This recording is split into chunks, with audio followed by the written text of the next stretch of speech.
নমস্কার সবাইকে, মণিমা কিচেনে সবাইকে স্বাগত জানাই। আজকে আমরা বানাচ্ছি মশলা সিলভার কাপ ফ্রাই।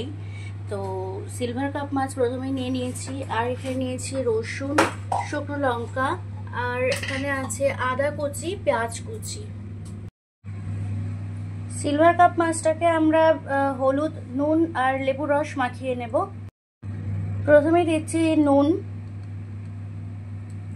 পরিমাণ মতো নুন, তারপর দিচ্ছি লেবুর রস, আর দিয়ে দিচ্ছি হলুদ গুঁড়ো। আমরা যে এখানে গোটা মশলাগুলো নিয়েছিলাম, রসুন, শুকনো লঙ্কা, আদা, এগুলো সব বেটে নেব। আমরা মশলাটা বেটে নিয়েছি, সেই বাটা মশলাটা এবারে মাছের মধ্যে দিয়ে দেব।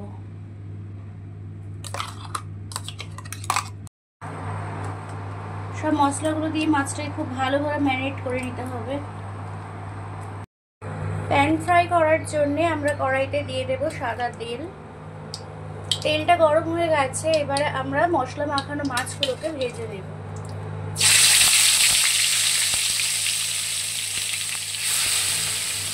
মাছগুলোর এক পিঠ ভাজা হয়ে গেলে আমরা আরেক পিঠ উল্টে দেব। তো দেখুন, সিলভার কাপ মাছের মশলা প্যান ফ্রাই আমাদের হয়ে গেছে। এবার মাছগুলোকে তুলে নেবো এক এক করে। তো রেসিপিটা যদি ভালো লেগে থাকে, কমেন্ট, শেয়ার, সাবস্ক্রাইব করবেন, লাইক করবেন।